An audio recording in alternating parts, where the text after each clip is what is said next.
Welcome back. तो देखिए, ये वाली वीडियो में हम यहाँ पे बात करेंगे ईएमआई एंड एसी की। जो हमारी 9 डे सीरीज़ थी उसका यहाँ पे ईएमआई एंड एसी रहेगा। एंड ईएमआई एंड एसी की अगर मैं बात करूँ, 6 to 7 क्वेश्चन यहाँ पे हमारे होंगे, जिनको यहाँ पे हम देखेंगे। ऑलरेडी मैंने जो गेस वर्क या फिर इंपॉर्टेंट क्वेश्चन दिए थे उन्हीं को हम यहाँ पे कर रहे हैं नाउ। पहला जो क्वेश्चन यहाँ पे हम देखेंगे, it is basically write down the Faraday's laws of electromagnetic induction. आपको क्या करने होंगे, फैराडेज लॉज आपको यहाँ पे लिखने होंगे। बट बिफोर दैट थोड़ा बहुत आपको याद दिलाते हैं कि ईएमआई हमारे पास होता क्या है। देखिए, हमारे पास यानी कि इलेक्ट्रोमैग्नेटिक इंडक्शन जो फिनोमेना है वो बेसिकली कहाँ से आई। बेसिकली अगर आपको याद होगा, जो फैराडे हमारे पास थे उन्होंने पहली बार इसको क्या किया था, इस फिनोमेना को ऑब्जर्व किया था। एंड देखिए, सिंपल सा एक्सपेरिमेंट था, अगर आपको याद होगा। इस एक्सपेरिमेंट में हमारे पास ये जो आपको दिख रही है, this is a coil. And ये जो कॉइल है बेसिकली यहाँ से साइड में एक गैल्वेनोमीटर के साथ कनेक्टेड है। गैल्वेनोमीटर हमारे पास एक करंट सेंसिटिव डिवाइस होती है। एंड बेसिकली यहाँ पे जो ईएमआई हमारे पास होता है, यहाँ पे जो करंट इंड्यूस होती है वो काफ़ी स्मॉल करंट होती है, इसीलिए यहाँ पे हम गैल्वेनोमीटर का यूज़ करते हैं। एंड ये बेसिकली करंट को क्या करता है, सेंस करता है। नाउ देखिए, 3 कंडीशंस आपको यहाँ पे दी गई हैं, अलग अलग कंडीशंस। ये कॉइल, ये हमारा मैग्नेट यहाँ पे, एंड ये हमारा गैल्वेनोमीटर यहाँ पे। देखिए, जब हमारे पास है मैग्नेट, ये जो मैग्नेट हमारे पास है, जब ये मैग्नेट किस पे है, जब ये मैग्नेट हमारे पास रेस्ट पे है। अगर ये मैग्नेट रेस्ट पे होगा मतलब हमारी जो वेलोसिटी होगी वो कितनी होगी, यानी कि मैग्नेट की जो वेलोसिटी होगी वो ज़ीरो होगी। अगर मैग्नेट ना तो इधर की ओर मूव कर रहा है ना तो इधर की ओर मूव कर रहा है, सो इस केस में जो मैग्नेटिक फील्ड थी वो तो सेम रहेगी, यानी कि जो मैग्नेट के कारण मैग्नेटिक फील्ड यहाँ पे प्रोड्यूस हो रही थी वो तो सेम ही रहेगी। सो इसका कोई भी इम्पैक्ट नहीं पड़ेगा यहाँ पे। जो हमारे पास कॉइल वगैरह है इसके कारण कोई भी इम्पैक्ट यहाँ पे नहीं पड़ेगा। नाउ अब देखिए, अब अगर हम क्या करेंगे, अब अगर एंड बेसिक फार्मूला जो हमारे पास फ्लक्स की होती है, स्टार्टिंग में ही हम जब चैप्टर पढ़ते हैं हमारे पास फ्लक्स की फार्मूला होती है, flux is equal to phi A cos of theta. यानी कि जो फ्लक्स हमारे पास है वो मैग्नेटिक फील्ड पे डिपेंड है एंड हमारे पास एरिया के ऊपर डिपेंड है, जो हमारे पास फॉर एग्जांपल कोई कॉइल वगैरह होगी। नाउ देखिए, देयरफॉर अगर पहले केस में मैग्नेटिक फील्ड हमारे पास जो है, अगर मैग्नेटिक फील्ड हमारे पास कांस्टेंट है, अगर मैग्नेटिक फील्ड हमारे पास कांस्टेंट है इसका मतलब फ्लक्स भी कांस्टेंट होगा। एंड अगर फ्लक्स कांस्टेंट होगा देयरफॉर, यानी कि उस केस में फ्लक्स हमारा चेंज नहीं हो रहा है विद टाइम, देयरफॉर जो करंट इंड्यूस होगी that will B zero. Now जो हमारे अगले 2 केसेस हैं, केस सेकंड एंड केस 2, इसमें अब हम क्या कराएंगे, जो हमारे पास मैग्नेट है मैग्नेट का मोशन हम यहाँ पे कराएंगे, यानी कि मैग्नेट को बेसिकली हम क्या कराएंगे, यहाँ पे मोशन कराएंगे यानी कि मूव कराएंगे ना। पहले केस में मैग्नेट को हम बेसिकली कॉइल के क्लोज लेंगे एंड दूसरे केस में आप देख रहे हो this is the initial position. So आप देखिए, इनिशियल पोजीशन से हमने कितना इसको इधर की ओर लिया है, दूसरी कंडीशन में हमने इसको इधर की ओर लिया है। सो आपको क्लियरली दिख रहा होगा।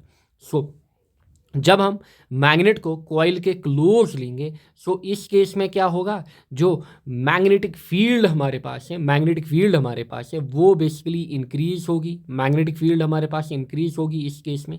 अगर मैग्नेटिक फील्ड इंक्रीज होगी, देयरफॉर इस इक्वेशन से आपको समझ में आ रहा है मैग्नेटिक फील्ड बढ़ेगी, फ्लक्स बढ़ेगा, देयरफॉर फ्लक्स बढ़ेगा यहाँ पे हमारे पास। एंड ये जो फ्लक्स बढ़ेगा ये विद टाइम बढ़ेगा बेसिकली यहाँ पे। एंड इस केस में हमारे पास जो करंट होगी वो इंड्यूस होगी, एंड इस केस में हमारे पास करंट इंड्यूस होगी इसमें, कॉइल में। देयरफॉर इसी को हम बोलते हैं, इस फिनोमेना को हम क्या बोलते हैं, इसी फिनोमेना को हम बोलते हैं इलेक्ट्रोमैग्नेटिक इंडक्शन। सिमिलरली दूसरे केस में क्या होगा, मतलब यहाँ पे जो करंट होगी, करंट का वैल्यू इस केस में जीरो नहीं होगा, कुछ ना कुछ करंट आएगी एंड ये जो गैल्वेनोमीटर है ये यहाँ से डिफ्लेक्शन शो करेगा। सिमिलरली दूसरे केस में क्या होगा, सो यहाँ पे बेसिकली करंट आएगी कॉइल के अंदर। दूसरे केस में क्या होगा, जब हम मैग्नेट को क्या ले रहे हैं, मैग्नेट को दूर ले रहे हैं किससे, कॉइल से। सो अगेन होगा क्या, इस केस में जो मैग्नेटिक फील्ड होगी वो तो डिक्रीज होगी। अगर मैग्नेटिक फील्ड डिक्रीज होगी इस केस में फ्लक्स भी क्या होगा, फ्लक्स हमारे पास डिक्रीज होगा विद टाइम। अगर फ्लक्स हमारे पास डिक्रीज होगा विद टाइम, यानी कि फ्लक्स चेंज हो रहा है with time, therefore again current क्या होगी, कुछ ना कुछ करंट यहाँ पे इंड्यूस होगी। सो गैल्वेनोमीटर अगेन यहाँ पे क्या करेगा, डिफ्लेक्शन शो करेगा। सो देयरफॉर इसका मतलब अगेन यहाँ पे जो करंट है उसका कुछ ना कुछ वैल्यू है, current is not equal to zero. So इस एक्सपेरिमेंट से हमें ये पता चला कि बेसिकली जब भी मैग्नेटिक फ्लक्स एक कॉइल के साथ लिंक्ड होता है एंड ये जो मैग्नेटिक फ्लक्स है अगर ये चेंज हो जाए, यानी कि जो हमारे पास मैग्नेटिक फ्लक्स है ये चेंज हो जाए, चाहे इंक्रीज या फिर डिक्रीज विथ टाइम सो होता क्या है, एक करंट इंड्यूस हो जाती है इस कॉइल में, जिस चीज़ को या फिर जिस फिनोमेना को हम बोलते हैं फिर इलेक्ट्रोमैग्नेटिक इंडक्शन। सो सिंपल भाषा में आपको समझ में आया होगा कि इलेक्ट्रोमैग्नेटिक इंडक्शन होता क्या है। सो नाउ फेरेडेज लॉस को देखते हैं, अब आपको ये समझ में आएंगे। देखिए, write down the Faraday's laws of EMI.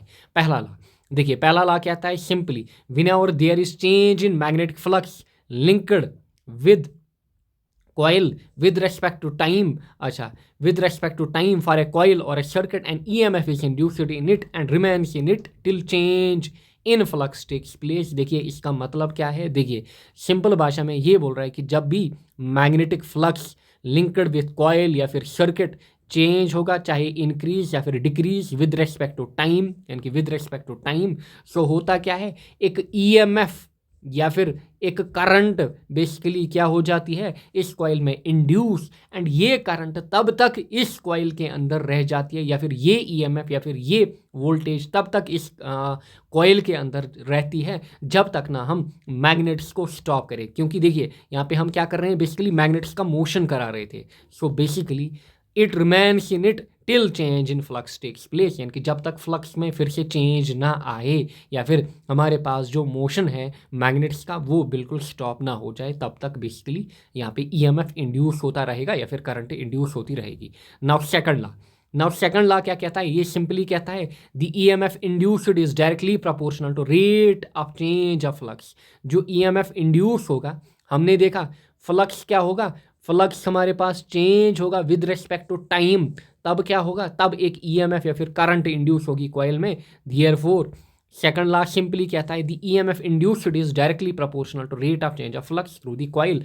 Therefore हम लिख सकते हैं जो ईएमएफ है it is equal to d phi upon D T, यानी कि rate of change of flux. यहाँ पे हम माइनस साइन भी इंडिकेट कर सकते हैं बेसिकली डायरेक्शन को दिखाने के लिए, बाकी कुछ नहीं। नाउ अगर हमारे पास नंबर ऑफ टर्न्स हैं सो उसके लिए हम बेसिकली एन का यूज़ करेंगे, यानी कि ईएमएफ जो हमारे पास होगा it will be N D phi upon D T, where N हमारे पास क्या है, नंबर ऑफ टर्न्स।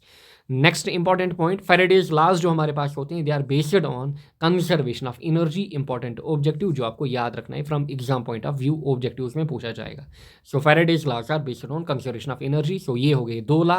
पहला law simply basically electromagnetic induction के बारे में बात कर रहा है, दूसरा बात कर रहा है जो फ्लक्स हमारे पास चेंज हो रहा है with respect to time, it is basically equal to या फिर directly proportional to induced EMF. Next हमारे पास है resonance condition of a series LCR circuit, question number 2 यहाँ पे। Now resonance of series LCR circuit. Now series LCR circuit आपने पढ़े होंगे। नाउ सीरीज एलसीआर सर्किट की अगर मैं बात करूँ, रेजोनेंस एक इंपॉर्टेंट क्वेश्चन है, यहाँ से 2 मार्क का क्वेश्चन, 3 मार्क का क्वेश्चन, इवन ऑब्जेक्टिव्स भी बन सकते हैं। डेफिनेटली आपके एग्जाम में कोई ना कोई क्वेश्चन इसके ऊपर देखा जाएगा, एंड ज़्यादा चांस है अगेन यहाँ से एमसीक्यू आपके एग्जाम में दिखे रेजोनेंस से, या फिर 2 मार्क का क्वेश्चन भी बने। नाउ देखिए रेजोनेंस कौन सी कंडीशन हमारे पास होती है, रेजोनेंस हमारे पास सिंपली एक कंडीशन होती है जिसमें जो इंडक्टिव रिएक्टेंस हमारे पास है वो बेसिकली इक्वल हो जाती है किसके बराबर, कैपेसिटिव रिएक्टेंस के बराबर। यानी कि जो हमारे पास इंडक्टिव रिएक्टेंस है एंड जो कैपेसिटिव रिएक्टेंस है वो बेसिकली क्या हो जाते हैं, वो बेसिकली हमारे पास इक्वल हो जाते हैं। यानी कि इस केस में हमारे पास जो एक्स एल है that is equal to X C, पढ़ा है हमने ये सब चीज़ें। यानी कि हमारे पास जो इंडक्टिव रिएक्टेंस है that will be equal to capacitive reactance, and इस चीज़ को हम क्या बोलेंगे, इसी चीज़ के ऊपर क्या करेगा, जब ये कंडीशन सेटिस्फाई होगी X L equal to X C, यानी कि inductive reactance equal to capacitive reactance. Inductive reactance को हम एक्स एल से डिनोट करते हैं एंड कैपेसिटिव रिएक्टेंस को एक्स सी से डिनोट करते हैं। तब इस केस में होगा जो इम्पीडेंस ऑफ सर्किट होगी, इम्पीडेंस इस केस में होगी इक्वल टू ओमिक रेजिस्टेंस, यानी कि इस केस में देयरफॉर जब एक्स एल होगा equal to X C, so इस केस में हमारे पास जो इम्पीडेंस होती है, impedance is denoted by Z, it will be equal to ohmic resistance यानी कि आर। इम्पीडेंस क्या होती है, it is basically total resistance of the LCR circuit. Therefore इस कंडीशन में क्या होगा, जब पहले ये कंडीशन सेटिस्फाई होगी X L equal to X C यानी कि inductive reactance equal to capacitive reactance, then हमारे पास होगा क्या, जो जेड है that will be equal to R यानी कि impedance will be equal to resistance. And इस केस में जो करंट होगी, करंट इस केस में सर्किट में क्या होगी, maximum. And such an L C R circuit को हम क्या बोलते हैं, ये अब रेजोनेंस वाली कंडीशन में है। ये जो हमारे पास सर्किट है it is in resonance condition. ये जो सर्किट हमारे पास होगा ये बेसिकली किस में होगा, ये हमारे पास बेसिकली अब रेजोनेंस कंडीशन में होगा। So X L equal to X C. Now X L जो हमारे पास होता है, इंडक्टिव रिएक्टेंस की फॉर्मूला हमारे पास होती है omega L. And x C यानी कि कैपेसिटिव रिएक्टेंस की फॉर्मूला हमारे पास होती है 1/ओमेगा सी। इनके ऊपर न्यूमेरिकल्स भी आपके बोर्ड में पूछे जाते हैं, मैंने दिखाए हैं। नाउ होगा क्या, omega L will be equal to omega C. Now omega को इस साइड लीजिए, so this will be omega into omega यानी कि ओमेगा स्क्वायर, एंड एल नीचे आएगा, so this will be 1/LC right hand side में। नाउ स्क्वायर को आप इधर लेके आइए, this will be root, so omega will be equal to 1/√LC। So this is the natural frequency LCR circuit में। सो ये हमारे पास क्या है, natural frequency equal to 1/√LC। Now we know that जो ओमेगा हमारे पास होता है, क्लास 11 से ही आपने पढ़ा होगा, ओमेगा जो हमारे पास होता है इट इज़ 2π न्यू या फिर 2πf, आप वहाँ पे पढ़ते थे। So 2π nu will be equal to 1/√LC। Therefore अगर आप यहाँ से न्यू निकालोगे या फिर एफ आप बोलिए, whatever you will call it, so 2π हमारे पास नीचे जाएगा, nu will come out to be 1/2π√LC। And इस चीज़ को हम बोलते हैं रेजोनेंट फ्रीक्वेंसी। सो ये हमारे पास रेजोनेंट फ्रीक्वेंसी निकल के आई एक LCR सर्किट में। एंड ये जो रेजोनेंट फ्रीक्वेंसी है ऑब्जेक्टिव में आपसे पूछा जाएगा, बताइए किस पे डिपेंड है, it is only depend on L और C। देयरफॉर ये खाली यहाँ पे L और C पे डिपेंड है, ना कि R में। सो आपको यहाँ पे R नहीं दिखेगा, सो आपको यहाँ पे इंडक्टेंस एंड कैपेसिटेंस ही दिखेगी, ना कि resistance. Very important objective. Now कुछ फीचर्स हैं यहाँ पे LCR सर्किट के जो आपसे ऑब्जेक्टिव्स में पूछा जा सकता है। पहला, जो हमारे पास रेजोनेंट LCR सर्किट होता है, इसको हम बेसिकली एक्सेप्टर सर्किट भी बोलते हैं। बेसिकली इसको हम क्या बोलते हैं, एक्सेप्टर सर्किट भी बोलते हैं। एंड जनरली इसका हम रेडियो या फिर टीवी रिसीवर्स में ज़्यादातर करते हैं ट्यूनिंग के लिए, जैसे 93.5 या फिर 92.7 वो पर्टिकुलर फ्रिक्वेंसीज पे वर्क करते हैं। फिर एट रेजोनेंस होगा क्या, current will be maximum, so current will be maximum, so I will be maximum. And जो इम्पीडेंस होगी, impedance will be minimum. Very important objectives. At resonance X L will be equal to X C, यानी कि जो हमारे पास inductive reactance है that will be equal to capacitive reactance. Similarly at resonance impedance will be equal to ohmic resistance, यानी कि Z will be equal to R. ये सभी चीज़ें मैंने डिटेल में कराई हुई हैं। देयरफॉर ऑब्जेक्टिव अगेन पूछा जाएगा, अगर जेड इक्वल टू आर है, आपसे पूछा जाएगा the LCR circuit behaves like, so आप बोलोगे इस केस में it behaves like a pure resistance circuit. So ये एक प्योर रेजिस्टिव सर्किट की तरह बिहेव करता है। And again very important objective, again at resonance current end voltage जो होंगे वो बेसिकली हमारे पास क्या होंगे, वो सेम फेज में होंगे, वो हमारे पास क्या होंगे, सेम फेज में होंगे। सो ये कुछ फीचर्स हैं रेजोनेंट LCR सर्किट के, ये भी आप लिख के आओगे। एंड ज़्यादातर चांस हैं कि यहाँ से 2 मार्क का क्वेश्चन एंड 1 मार्क का क्वेश्चन आपसे एग्जाम में पूछा जाएगा रेजोनेंस के ऊपर। नाउ ये क्वेश्चन भी हो गया। ऊपर हम आते हैं, बात करेंगे हम यहाँ पे 2 डिवाइस की, जनरेटर एंड ट्रांसफार्मर आपका। नाउ देखिए जनरेटर में आपसे क्या पूछा जाएगा, डेफिनेशन, फिर यहाँ पे source of electric energy, principle, construction वगैरह, वर्किंग, देन थ्योरी वगैरह। सो इसके ऊपर आपसे लॉन्ग क्वेश्चन डायरेक्ट पूछा जा सकता है जनरेटर के ऊपर, लॉन्ग क्वेश्चन या फिर 3 मार्क का क्वेश्चन यहाँ से पूछा जा सकता है। नाउ जनरेटर हमारे पास क्या होती है, जनरेटर हमारे पास सिंपली एक डिवाइस होती है एंड जिसका काम क्या हमारे पास होता है, जिसका काम बेसिकली हमारे पास है जनरेट करना, किसको, इलेक्ट्रिक एनर्जी को। एंड ये बेसिकली क्या करती है, या फिर ये जो डिवाइस होती है ये सिंपली क्या करता है, मैकेनिकल एनर्जी को कन्वर्ट किस में करता है, इलेक्ट्रिकल एनर्जी में। मैकेनिकल एनर्जी को सिंपली कन्वर्ट करेगा किस में, इलेक्ट्रिकल एनर्जी में। सो AC generator is a device which converts mechanical energy into electric energy. Now source of electrical energy हमारे पास यहाँ पे क्या होता है, बेसिकली जो सोर्स यहाँ पे होता है दैट इज बेसिकली कि जो एनर्जी आ जाती है वो कहाँ से आ जाती है, it is basically mechanical energy of rotation of armature coil, जो हमारे पास आर्मेचर कॉइल है उसकी रोटेशन से बेसिकली यहाँ पे एनर्जी जनरेट होती है। नाउ प्रिंसिपल की अगर हम बात करें, अगेन इंपॉर्टेंट ऑब्जेक्टिव यहाँ पे बताइए एसी जनरेटर का principle.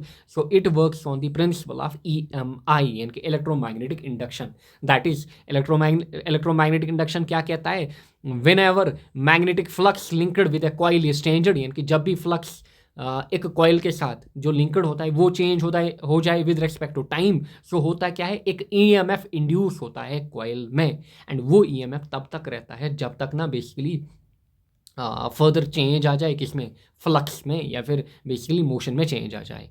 So this is the principle of EMI पे ये वर्क करता है। नेक्स्ट अगर हम बात करें यहाँ पे कंस्ट्रक्शन की अगर हम बात करें, कंस्ट्रक्शन में आपको दिख रहा होगा जो हमारे पास जनरेटर होता है, इसमें आपको क्या दिखेंगे, इसमें बेसिकली आपको यहाँ पे मैग्नेटिक फील्ड दिखेगी, यानी कि नॉर्थ और साउथ पोल्स यहाँ पे आपको दिख रहे होंगे मैग्नेट के। एक कॉइल आपको यहाँ पे दिखेगी, जो कॉइल हमारे पास है MNOP। देन आपको यहाँ पे स्लिप रिंग्स दिख रही होंगी, एंड साथ ही में इनके साथ हमारे पास कनेक्टेड क्या हैं, इनके साथ हमारे पास यहाँ पे ब्रशेस कनेक्टेड है, एक ब्रश यहाँ पे, एक और ब्रश यहाँ पे, एंड देन आपको बेसिकली आर्मेचर कॉइल भी यहाँ पे दिख रही होंगी, एंड एक एक्सटर्नल सर्किट भी यहाँ पे आपको दिख रहा है। दिस इज हमारे पास एक एक्सटर्नल सर्किट यहाँ पे। So this is the construction किसका, हमारे पास जनरेटर का। ये हमारे पास है कंस्ट्रक्शन किसका, जनरेटर का। सो ये कंस्ट्रक्शन आप बना के आओगे अगर लॉन्ग क्वेश्चन आपसे पूछा गया। नाउ वर्किंग की अगर मैं बात करूं, अगर आप देखोगे ये हमारे पास है कॉइल, ये कॉइल आपको दिख रही है, इस पॉइंट को मैंने नाम दिया, या फिर ये जो एंड है M, इसको N, इसको O, इसको P। नाउ ध्यान दीजिए, जब हम कॉइल को क्या करेंगे, जब हम कॉइल को क्लॉकवाइज रोटेट कराना चाहेंगे, जब हम इस कॉइल को, देखिए मैग्नेटिक फील्ड तो हमारे पास यूं जा रही है, ध्यान दीजिए मैग्नेटिक फील्ड हमारे पास यूं जा रही है, दिस इज मैग्नेटिक फील्ड, ये हमारे पास यहाँ पे मैग्नेटिक फील्ड कुछ यूं जा रही है। नाउ ध्यान दीजिए, when coil is rotated clockwise, जब हम कॉइल को क्लॉकवाइज रोटेट करेंगे, ध्यान दीजिए ये जो कॉइल हमारे पास है,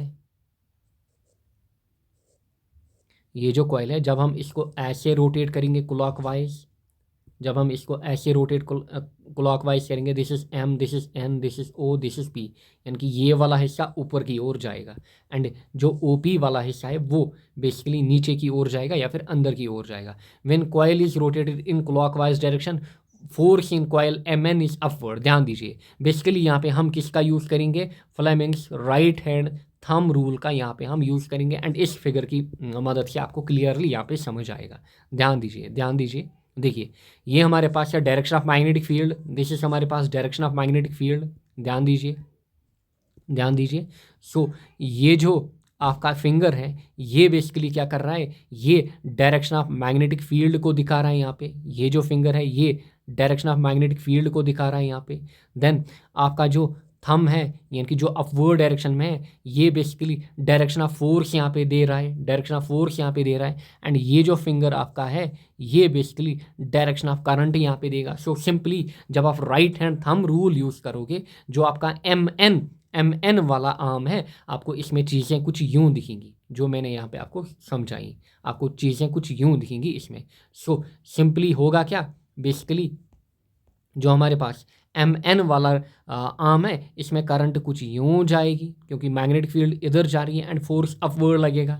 सिमिलरली जो हमारे पास OP वाला आर्म है, ध्यान दीजिए, जो ये वाला आर्म हमारे पास है OP वाला arm, this is O, this is हमारे पास P। सो इसमें क्या होगा, जो अगेन मैग्नेटिक फील्ड है वो इधर की ओर ही है, मैग्नेटिक फील्ड हमारे पास इधर की ओर ही है, एंड इस केस में जो फोर्स लगेगा वो नीचे की ओर लगेगा, एंड जो करंट हमारे पास है वो इधर की ओर यानी कि हमारी तरफ, यानी कि स्क्रीन के आउटवर्ड में आपको दिखेगी करंट, इस बार स्क्रीन के आउटवर्ड में आपको दिखेगी अपनी तरफ या फिर मेरी तरफ आपको करंट दिखेगी, यानी कि बेसिकली इसमें जो करंट होगी ऐसे फ्लो करेगी, सो करंट का जो पैथ होगा दैट विल बी MNOP, यानी कि ऐसे करंट फ्लो करेगी MNOP डायरेक्शन में। समझ में आया होगा, but this is after half rotation, जब हम इसको क्या कराएंगे, जब हम इसको हाफ रोटेट कराएंगे। सिमिलरली जब आप एक और हाफ रोटेशन कराओगे आफ्टर हाफ रोटेशन, जब आप एक और हाफ रोटेशन कराओगे M N and P O जो हमारे पास है ये क्या करेंगे, ये बेसिकली अपनी पाथ को क्या करेंगे या फिर इनकी जो डायरेक्शन होगी वो बेसिकली चेंज होगी। एंड अब होगा क्या, यहाँ से सिंपली ऐसे होगा, ये हमारा एम होगा, ये हमारा एन होगा, this will be R O, this will be R P. Wait a second, अब after half again half rotation, so ये अब हमारा m होगा, this will be n and ये हमारा o होगा। सो अब इनमें करंट क्या होगी, इनमें करंट अब रिवर्स होगी, यानी कि इस आर्म में ऐसे करंट होगी, इस आर्म में ऐसे करंट होगी। सो देयरफॉर होगा क्या, जब यहाँ से करंट क्या होगी, करंट अगेन यहाँ पे इंटरचेंज होगी। सो फाइनली यहाँ पे हमारे पास AC प्रोड्यूस हो जाएगा। सो हमारे पास सिंपली यहाँ पे फाइनली क्या हो जाएगा, AC यहाँ पे प्रोड्यूस हो जाएगा। सो ऐसे आप वर्किंग लिख के आओगे। आई होप आपको समझ में आया होगा एंड इस डायग्राम को आप अच्छे से समझिए। नाउ आगे बढ़ते हैं, बात करेंगे हम थ्योरी की। यहाँ पे देखिए थ्योरी में सिंपली है, आपको क्या लिखना है, according to Lenz's law the EMF induced is, जो EMF हमारे पास इंड्यूस होगा that will be minus N D phi upon dt। But we know that phi जो हमारे पास होता है, फाई किसके बराबर होता है, BA cos थीटा। फ्लक्स की डेफिनेशन जब आप पढ़ते हो, फाई हमारे पास होता है BA cos थीटा।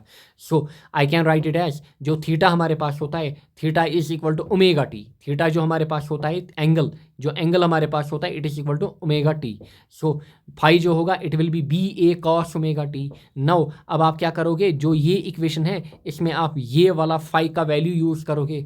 सो होगा क्या, देयरफॉर जो हमारे पास E है it is minus N d upon dt and अंदर आपने फाई का वैल्यू यूज़ किया BA cos omega T. Now अब आपको क्या करना है, डिफरेंशिएशन, आपको बेसिकली इस चीज़ का डिफरेंशिएशन करना है विद रेस्पेक्ट टू टी। अब यहाँ पे बी भी कॉन्स्टेंट, ए भी कॉन्स्टेंट, क्योंकि मैग्नेटिक फील्ड भी हम कॉन्स्टेंट रखेंगे एंड एरिया ऑफ कॉइल जो हमारे पास होगा वो भी हम कॉन्स्टेंट ही रखेंगे। सो बेसिकली एन ऑलरेडी बाहर, सो बी और ए भी बाहर आएगा। सो अंदर हमारे पास क्या बचेगा, अंदर हमारे पास कॉस ओमेगा टी बचेगा। नाउ कॉस की डिफरेंशिएशन, जो हमारे पास कॉस एक्स, अगर आपको याद होगा डी बाई डी एक्स आप कॉस एक्स आप क्या लिखते थे, माइनस साइन एक्स।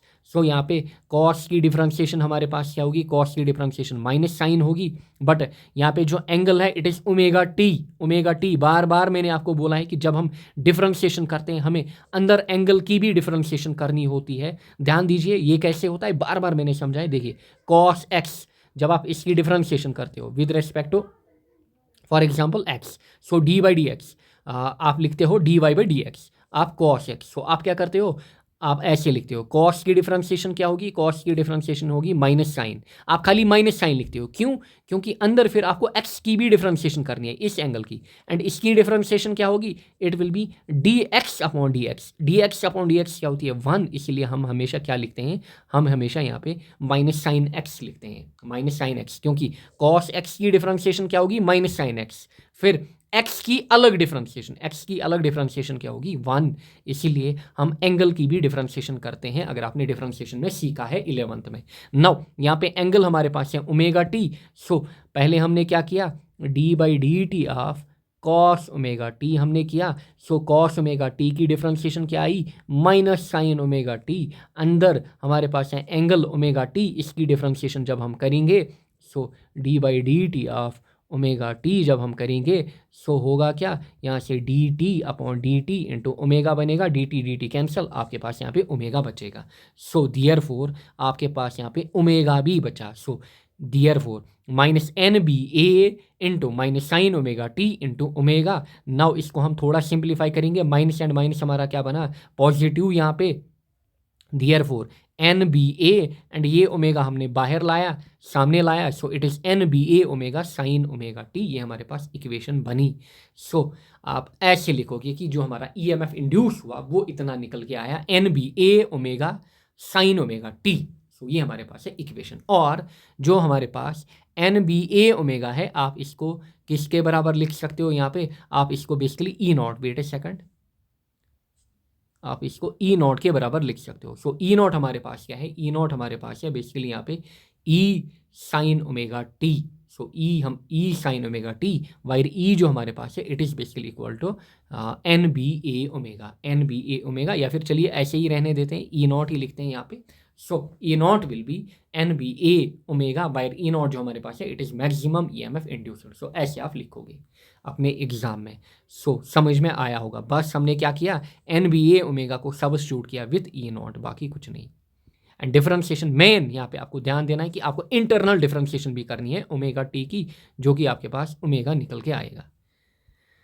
नेक्स्ट हमारे पास है ट्रांसफार्मर। नाउ ट्रांसफार्मर की अगर हम बात करें, ट्रांसफार्मर हमारे पास सिंपली डिवाइस होती है जो कि लो अल्टरनेटिंग वोल्टेज को किसमें कन्वर्ट करती है, हाई अल्टरनेटिंग वोल्टेज में, या फिर हाई अल्टरनेटिंग वोल्टेज को लो अल्टरनेटिंग वोल्टेज में कन्वर्ट करता है। This is transformer. क्योंकि हमारे पास ट्रांसफार्मर के अलग अलग टाइप्स होते हैं, स्टेप अप या फिर स्टेप डाउन, यानी कि जो वोल्टेज बढ़ाते हैं या फिर वोल्टेज घटाते हैं। सो ये हमारे पास है ट्रांसफार्मर की डेफिनेशन। इसका खाली काम होता है कि जो अल्टरनेटिंग वोल्टेज हमारे पास आ रही है इसको एडजस्ट करना, यानी कि वोल्टेज को क्या करना, एडजस्ट करना। नाउ टाइप्स ऑफ ट्रांसफार्मर, दो टाइप के ट्रांसफार्मर हमारे पास हैं, core type and shell type. This is यहाँ पे shell, core type and shell type. Now core type हमारे पास सिंपली क्या होता है, कौन सा ट्रांसफार्मर हमारे पास होता है, it is when primary and secondary windings are on different arms. जब हमारे पास primary winding and secondary winding अलग अलग आर्म्स में होती हैं, सो उसको हम बोलते हैं कोर टाइप। एंड जब प्राइमरी एंड सेकेंडरी वाइंडिंग एक ही आर्म पे होंगे, सो उसको हम क्या बोलते हैं, शेल टाइप। नाउ कंस्ट्रक्शन की अगर हम बात करें, कंस्ट्रक्शन आप यहाँ पे ट्रांसफार्मर देखिए, कंस्ट्रक्शन आपको दिखाते हैं। कंस्ट्रक्शन में आपको एक प्राइमरी कॉइल यहाँ पे दिख रही होगी, दिस इज प्राइमरी कॉइल। एक सेकेंडरी कॉइल यहाँ पे आपको दिख रही होगी, एंड एक इनपुट, एसी इनपुट यहाँ पे आपको दिख रहा है, दिस इज लोड। एंड ये जो आपको दिख रहा है this is basically laminated soft iron core. So transformer में लेमिनेटेड सॉफ्ट आयरन कोर भी प्रोवाइड किया जाता है। अलग अलग लॉसेस यहाँ पे ओकर करते हैं हमारे पास, वो आगे आप देखोगे। सो ये है मोटा मोटा कंस्ट्रक्शन किसका, यहाँ पे ट्रांसफार्मर का हमारे पास। सो एक प्राइमरी कॉइल, फिर सेकेंडरी कॉइल, यहाँ से एसी इनपुट, यहाँ से लोड, एंड अंदर हमारे पास लेमिनेटेड सॉफ्ट आयरन कोर। समझ में आया होगा। Now laminated soft iron core के ऊपर आपसे क्वेश्चन पूछा जाएगा आपके बोर्ड में, why laminated soft iron core is provided. पहली बात बेसिकली इसमें हमारे पास क्या होती है, इसमें हमारे पास हाई परमेबिलिटी होती है, एंड साथ ही में लेमिनेटेड सॉफ्ट आयरन कोर इसीलिए हम यूज़ करते हैं ताकि जो इडी करंट लॉसेस हमारे पास हैं वो मिनिमाइज हो जाएं, वो बेसिकली क्या हो जाए, मिनिमाइज हो जाए, यानी कि लॉसेस यहाँ पे कम हो जाए ड्यू टू इडी लॉस। सो ये चीज़ आपको ध्यान में रखनी है। नाउ प्रिंसिपल की अगर हम बात करें, जो प्रिंसिपल हमारे पास है it is basically it works again on the principle of mutual induction. So ये भी हमारे पास म्यूचुअल इंडक्शन के प्रिंसिपल पे काम करता है। सो हमने देखा एसी जनरेटर, वो बेसिकली सिंपली आप बोलोगे उसका प्रिंसिपल जो था वो था इलेक्ट्रोमैग्नेटिक इंडक्शन। बट जो हमारे पास ट्रांसफार्मर है इसका जो प्रिंसिपल है इट इज़ म्यूचुअल इंडक्शन। आपने पढ़ा है self and mutual induction. Now mutual induction में हमारे पास बेसिकली दो अलग अलग कॉइल्स का यूज़ होता है, एंड जिसमें होता क्या है, हमारे पास जब भी एक प्राइमरी कॉइल, अगर ये हमारे पास है प्राइमरी कॉइल, दिस इज हमारे पास सेकेंडरी कॉइल, ये हमारे पास क्या है, सेकेंडरी कॉइल। जब ये प्राइमरी कॉइल हमारे पास है, इस प्राइमरी कॉइल में जब भी हमारे पास क्या होगी, जब भी हमारे पास बेसिकली इसके साथ जो लिंक्ड फ्लक्स हमारे पास चेंज होगा, इंक्रीज और डिक्रीज होगा, एक ईएमएफ किस में आएगा, एक ईएमएफ सेकेंडरी कॉइल में आएगा। सो इसी चीज़ को हम क्या बोलते हैं, इसी चीज़ को हम बोलते हैं basically mutual induction. So it is based on principle of mutual induction, that is EMF is induced in the secondary coil whenever a changing current is passed through the primary coil. Now working की अगर हम बात करें, so working में भी again आप यही चीज़ लिखोगे कि whenever the changing current is passed through the primary coil and EMF is induced in the secondary coil by the process of mutual induction. Now theory में आपको क्या लिखना है, आप थ्योरी में काम करोगे, आप लिखोगे जो हमारे पास प्राइमरी कॉइल है एंड ये सेकेंडरी कॉइल है। प्राइमरी कॉइल में आप लेट एन पी लोगे नंबर ऑफ टर्न्स, इसमें आप एन एस लोगे नंबर ऑफ टर्म्स, इसमें आप वोल्टेज रखोगे वी पी, इसमें वोल्टेज आप रखोगे वी एस, इसके थ्रू जो करंट होगी it will be I P, इसके थ्रू जो करंट होगी that will be I S. या फिर आप ऐसे भी लिखो एन वन प्राइमरी कॉइल के लिए आप यूज़ करोगे, किसी बुक में N1 देखोगे, सेकेंडरी के लिए आप नंबर ऑफ टर्न्स N2 देखोगे, जो आपकी मर्जी जो आप लो, बट एक ही चीज़ लेना। अगर आप NP यूज़ करो तो NS साथ में यूज़ करना। सो NP या फिर N1 is number of turns in primary coil, NS और N2 is number of turns in secondary coil, E1 यानी कि एप्सिलॉन 1 और V1 इज इनपुट वोल्टेज, अच्छा, एप्सिलॉन 2 और V2 इज आउटपुट वोल्टेज। अच्छा, now assuming the resistance of input as negligible, ये आपको यहाँ पे लिखना है ताकि क्यों ये हम बेसिकली क्यों नेग्लिजिबल मानते हैं कि रेजिस्टेंस जो हमारे पास है इनपुट की नेग्लिजिबल, ताकि हमारे पास जो लीकेज वीकेज है उसको हम क्या करें, इग्नोर करें यहाँ पे। नाउ देयरफॉर हमारे पास जो ईएमएफ होगा, नाउ यहाँ पे हम लिखेंगे, wait a second. So basically यहाँ पे अब हम डायरेक्टली लिखेंगे जो हमारे पास ई प्लस हमारे पास -E1 होगा। माइनस इसीलिए, देखिए माइनस इसीलिए क्योंकि हमारे पास लेंसेज लॉ का यूज़ होता है, क्योंकि जो हमारे पास ईएमएफ इंड्यूस होता है वो बेसिकली क्या करता है, अपोज करता है उस कॉज को जो उसको प्रोड्यूस करता है। उस चीज़ को प्रोड्यूस कौन करता है, उस चीज़ को प्रोड्यूस करता है या फिर चेंजिंग फ्लक्स विद टाइम या फिर हमारे पास motion. So I will write जो ई हमारे पास होगा दैट विल बी -E1 = 0, और यहाँ से हमारा ई निकलेगा E1 के बराबर। और वी नो दैट E1 को हम ऐसे लिखेंगे, ई हमारे पास होता है n dφ/dt, so E1 will be -N1 dφ/dt। Similarly E2 हमारे पास क्या होगा, E2 हमारे पास होगा -N2 dφ/dt। एंड जो बेसिकली ई हमारे पास था वो क्या था, वो हमारे पास बेसिकली अप्लाइड ईएमएफ या फिर वोल्टेज था। ई हमारे पास बेसिकली अप्लाइड ईएमएफ या फिर वोल्टेज था, एंड E1 जो हमारे पास था that was basically induced EMF और वोल्टेज। यहाँ पे भी आप देखिए सिंपली ऐसे मैं आपको बोलूँगा, लेट आप ये मानिए कि ई जो हमारे पास है इट इज़ हमारे पास बेसिकली इनपुट ईएमएफ या फिर वोल्टेज, एंड E1 जो हमारे पास होगा that will be induced EMF, and E2 जो आपको मिलेगा that will basically output EMF या फिर आउटपुट वोल्टेज। सो यहाँ पे मैं लिख सकता हूँ कि जो E + -E1 है दैट इज इक्वल टू 0, और E - E1 = 0 और E = E1। यहाँ से सिंपली आप जो सेकंड लॉ है फेरेडे का, वहाँ से आप इक्वेशन यूज़ करोगे सिंपली E = -N1 dφ/dt या फिर E2 = -N2 dφ/dt। नाउ अब आप क्या करिए, E1 को डिवाइड करिए E2 से।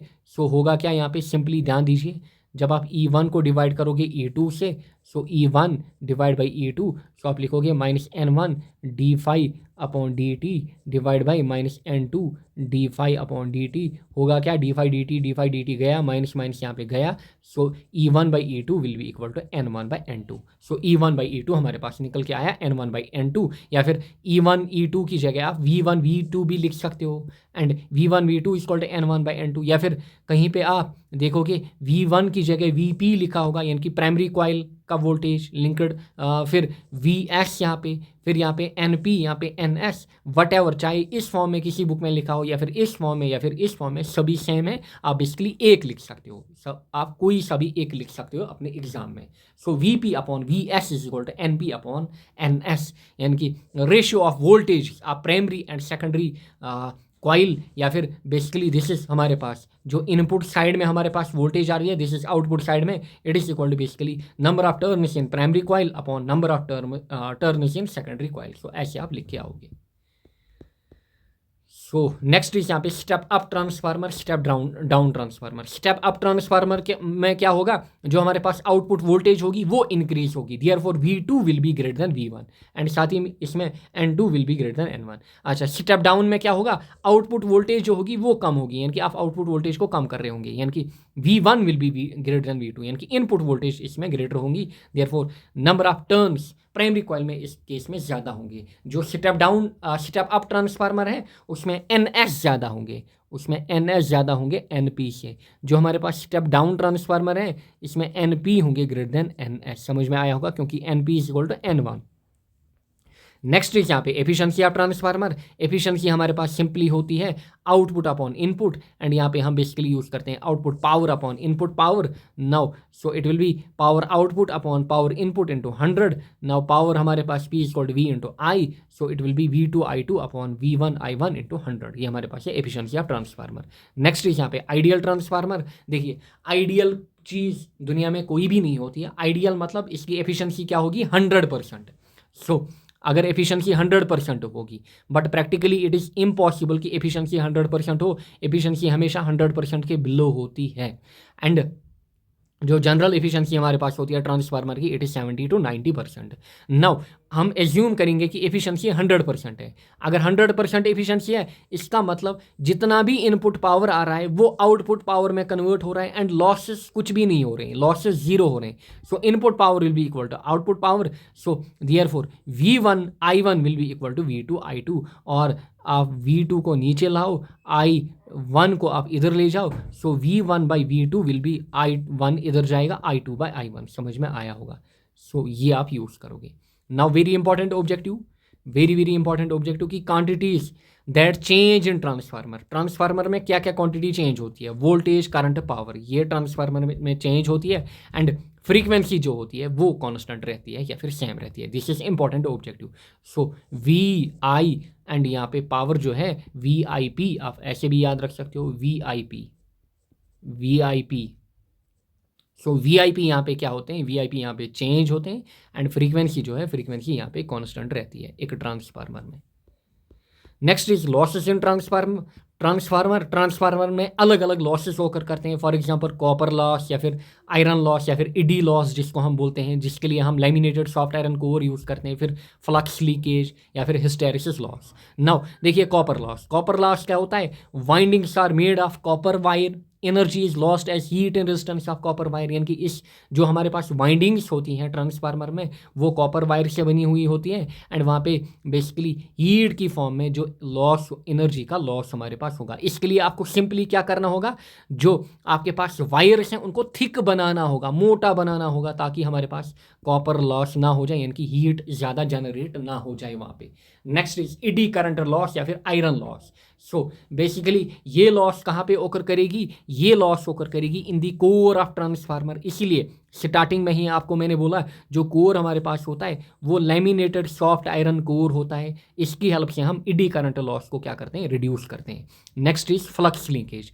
फ्लक्स लीकेज जो होता है वो दो कॉइल्स के बीच होकर करता है, प्राइमरी एंड सेकेंडरी कॉइल के बीच फ्लक्स का लीकेज हो सकता है हमारे पास। इसके लिए हम क्या करते हैं? जो सेकेंडरी कॉइल है इसको हम वाइंड अप करते हैं, किसके ऊपर? प्राइमरी कॉइल के ऊपर। सो इनको हम क्या करते हैं? वाइंड अप करते हैं एंड साथ ही में बीच में एक इंसुलेटर लगाते हैं ताकि हमारे पास फ्लक्स लीकेज ना हो जाए। नेक्स्ट इज यहाँ पे हिस्टेरिसिस लॉस। हिस्टेरिसिस लॉस जो हमारे पास होता है, अगेन जो कोर होता है ट्रांसफार्मर का वो मैग्नेटाइज एंड डीमैग्नेटाइज होता है। सो मैग्नेटाइज एंड डीमैग्नेटाइजेशन के कारण एनर्जी लॉस होगी in the form of heat. इसको हम अगेन कैसे रिड्यूस करेंगे हिस्टेरिसिस लॉस को? By using soft iron core. So यहाँ से आपके ढेर सारे 2 मार्क के क्वेश्चन एंड 1 मार्क के ऑब्जेक्टिव्स जनरेट होंगे लॉसेस इन ट्रांसफार्मर से, आप इसका ध्यान रखोगे। सो ये तो हमारे पास डिवाइसेस भी होंगी। नाउ अलग PDF पे मैं जाता हूँ। नाउ ध्यान दीजिए, लेंज़ेस लॉ क्या होता है हमारे पास? Show that it is in accordance with law of conservation of energy. Now आपको बताना होगा कि लेंज़ेस लॉ हमारे पास होता क्या है एंड आपको शो करना है कि ये बेसिकली किसके अकॉर्डेंस में हमारे पास होता है? Law of conservation of energy. Again 3 mark का क्वेश्चन भी आपसे पूछा जा सकता है। नाउ ध्यान दीजिए, आपको सिंपली लिखना होगा, ध्यान दीजिए, आपको सिंपली लिखना होगा कि लेंज़ेस लॉ क्या कहता है? According to Lenz's law the EMF induced or current induced in the coil flows in such a direction that it opposes the change, अच्छा, or the cause that produces it। Now Lenz's law simply क्या कहता है? लेंज़ेस law ये कहता है कि जो EMF हमारे पास इंड्यूस होता है या फिर करंट हमारे पास इंड्यूस होती है कॉइल में, एक कॉइल में, सो ये जो इंड्यूस्ड EMF होता है ये बेसिकली क्या करता है? ये अपोज करता है। किस चीज़ को अपोज करता है? ये सिंपली जो हमारे पास इंड्यूस्ड EMF है ये किस चीज़ को अपोज करता है? Rate of change of flux, या फिर ये सिंपली अपोज करता है, किसको अपोज करता है? मोशन को। ये सिंपली अपोज करता है मोशन को। ये सिंपली या तो rate of change of flux को अपोज करता है या फिर मोशन को अपोज करता है। फॉर एग्जांपल अगर आपको याद होगा, कॉइल, ये हमारे पास कॉइल थी एंड जब हमने मैग्नेट इधर की ओर लाया था फ्लक्स जो था वो बढ़ रहा था, बट यहाँ पे होगा क्या, ये चाहेगा कि हमारे पास जो फ्लक्स है वो डिक्रीज हो जाए, वो हमारे पास क्या हो जाए, जो फ्लक्स हमारे पास है वो डिक्रीज हो जाए, या फिर इसका मतलब ये होगा कि हमारे पास जो मोशन होगा, सो ये बेसिकली अगर ये इधर की ओर मूव करना चाहता है मैग्नेट, ये इसके मोशन को अपोज करेगा। फॉर एग्जांपल अगर ये नॉर्थ साउथ हमारे पास था ये मैग्नेट का, सो यहाँ पे नॉर्थ पोलैरिटी डेवलप होगी। नॉर्थ पोलैरिटी डेवलप होने के कारण अगर मैग्नेट इधर की ओर बढ़ना चाहता है, सो यहाँ पे नॉर्थ और नॉर्थ रिपेल करेंगे, मैग्नेट वापस जाना चाहेगा। सिमिलरली अगर मैग्नेट इधर की ओर जाना चाहता था, सो उस केस में ये साउथ पोलैरिटी डेवलप करेगा एंड इसको क्या करेगा, अट्रैक्ट करेगा, यानी कि सिंपली ये अपोज करेगा चेंज को जो कि इसको प्रोड्यूस कर रहा है। एंड बेसिकली हमारे पास जो इंड्यूस्ड ईएमएफ है या फिर करंट है, इसको कौन प्रोड्यूस कर रहा है, इसको बेसिकली जो मैग्नेट का मोशन है वो प्रोड्यूस कर रहा है, या फिर चेंजिंग मैग्नेटिक फ्लक्स इसको प्रोड्यूस कर रहा है। Now it is based on law of conservation of energy. ये जो लॉ हमारे पास है ये बेस्ड होता है किसके ऊपर, law of conservation of energy के ऊपर। एंड ये बेसिकली डायरेक्शन देता है किसकी, करंट एंड ईएमएफ इंड्यूस्ड की ये डायरेक्शन हमें देता है कौन, लेंज़स लॉ। नाउ देखिए, show that it is in accordance with conservation of law. So उस केस में आपको ये चीज़ लिखनी है। क्या, ध्यान दीजिए यहाँ पे, ये हमारे पास coil,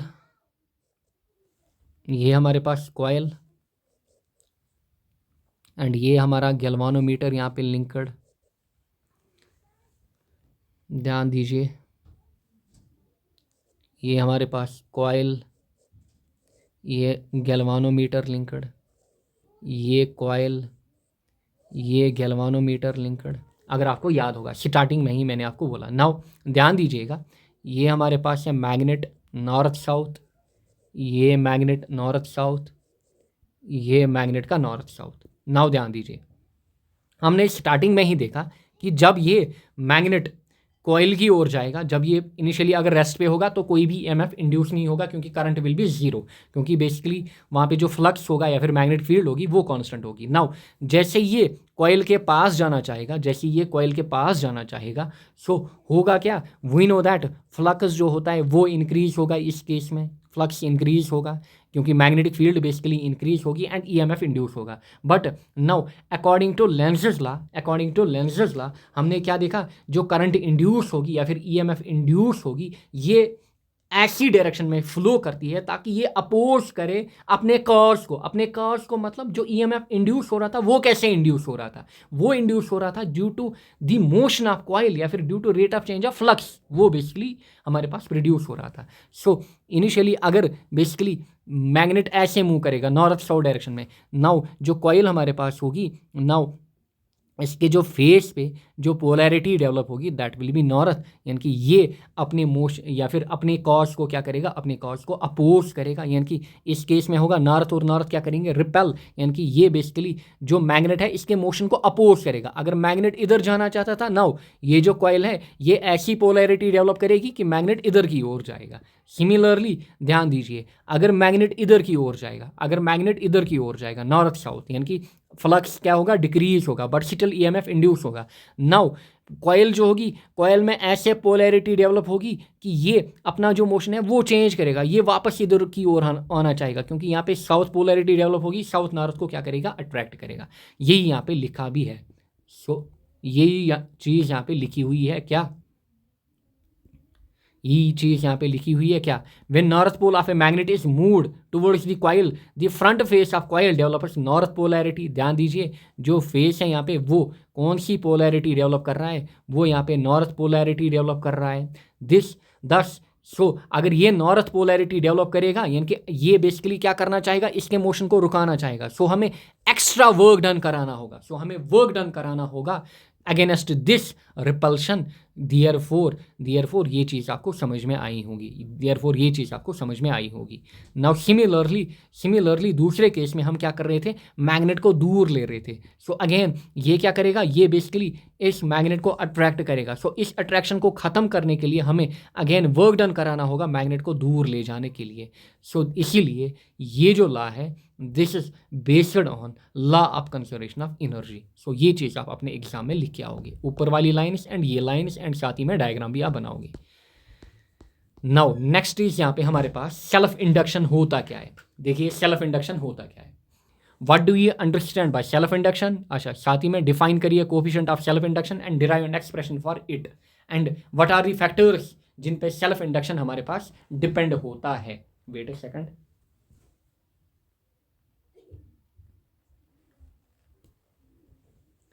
self induction, self induction हमारे पास एक फिनोमिना होती है। अगेन सेल्फ इंडक्शन हमारे पास फिनोमिना होती है। अच्छा, self induction is a phenomena of inducing a current in a coil whenever a changing current is passed through the same coil। यानी कि बेसिकली सिंपली हमारे पास सेल्फ इंडक्शन क्या है, सेल्फ इंडक्शन में एक ही कॉइल यूज होगी। म्यूचुअल इंडक्शन में क्या होगी, म्यूचुअल इंडक्शन में हमारे पास दो कॉइल्स यूज होंगी, स्टार्टिंग में ही आपको मैंने बोला। अच्छा, एंड होगा क्या उस केस में, जो प्राइमरी कॉइल हमारे पास होगी उस प्राइमरी कॉइल में क्या होगी, एक चेंजिंग करंट इंड्यूस होगी, जिसके कारण एक सेकेंडरी कॉइल में क्या होगा, ईएमएफ इंड्यूस होगा। बट यहाँ पे हमारे पास सेल्फ इंडक्शन में क्या है, सेल्फ इंडक्शन में एक ही कॉइल हमारे पास यूज हो रही है, जो आपको यहाँ पे कॉइल दिख रही है। So self induction is the phenomena of inducing current. So यहाँ पे हमारे पास ये एक फिनोमेना होती है जहाँ पे हम करंट इंड्यूस करते हैं, किसमें, कॉइल में। Whenever a changing current is passed through the same coil, जब भी हम इस कॉइल के थ्रू क्या करेंगे, इस कॉइल के थ्रू करंट क्या करेंगे, करंट को चेंज करेंगे। सो यहाँ पे क्या जनरेट होगा, यहाँ पे बेसिकली जनरेट होगा हमारे पास ईएमएफ, यानी कि बेसिकली हम यहाँ पे फ्लक्स चेंज करेंगे। फ्लक्स हम कैसे चेंज करेंगे, मैग्नेटिक फील्ड को यहाँ पे हम चेंज करेंगे। वो कैसे हम चेंज करेंगे, बेसिकली हमारे पास यहाँ पे की है by closing and opening the key, जो हमारे पास की है उसको क्लोज या ओपन करके। सो ये आप याद रखोगे। नेक्स्ट इज यहाँ पे कोएफिशिएंट ऑफ सेल्फ इंडक्शन हमारे पास क्या होता है। सो ध्यान दीजिए, the magnetic flux of a coil is directly proportional to current. So हमने स्टार्टिंग में ही देखा, जो हमारे पास हमने स्टार्टिंग में ही देखा कि मैग्नेटिक फील्ड अगर प्रोड्यूस होगी, मैग्नेटिक फील्ड अगर फॉर एग्जांपल इंक्रीज हुई, सो होगा क्या, उसके कारण फ्लक्स इंक्रीज होगा, क्योंकि फ्लक्स एंड मैग्नेटिक फील्ड की हमारे पास इक्वेशन होती है phi equal to B A cos theta. So उसके कारण करंट भी हमारे पास क्या होगी, करंट भी हमारे पास इंक्रीज होगी। देयरफॉर जो फाई हमारे पास है, phi is directly proportional to I. जो मैग्नेटिक फ्लक्स होता है कॉइल के थ्रू, वो डायरेक्टली प्रोपोर्शनल होता है करंट के बराबर। और आई कैन राइट जो फाई हमारे पास होगा that will be equal to L I, where L जो हमारे पास है it is coefficient of self induction. Now ध्यान दीजिए, जो ईएमएफ इंड्यूस होता है कॉइल में वो कितना होता है, वो हमारे पास होता है according to Faraday's second law, it is equal to minus D phi upon D T. और जो फाई हमारे पास है ऊपर वाली इक्वेशन से, फाई हमारे पास किसके बराबर, एल आई के बराबर। फाई जो हमारे पास है एल आई के बराबर। नाउ ये हमारे पास एल क्या हमारे पास है, दिस इज कॉन्स्टेंट या फिर it is coefficient here. So L बाहर निकलेगा, अंदर क्या बचेगा, D I by D T. Now अगर आप एल को निकालोगे, जब आप एल निकालोगे D I by D T यहाँ पे नीचे जाएगा, सो माइनस यहाँ पे इधर जाएगा। सो होगा क्या, हमारे पास एल निकल के आएगा, L will be minus E divide by D I by D T. So ये हमारे पास कोफिशिएंट ऑफ सेल्फ इंडक्शन निकल के आया। So coefficient of self induction या फिर self induction of a coil is the magnitude of induced EMF. ऊपर क्या है, induced EMF per unit rate of change of current, नीचे क्या है, rate of change of current. So ये इन दोनों का रेशियो है। सो सेल्फ इंडक्शन या फिर कोएफिशिएंट ऑफ सेल्फ इंडक्शन क्या है हमारे पास होता है, मैग्नीट्यूड ऑफ ईएमएफ इंड्यूस्ड पर unit rate of change of current.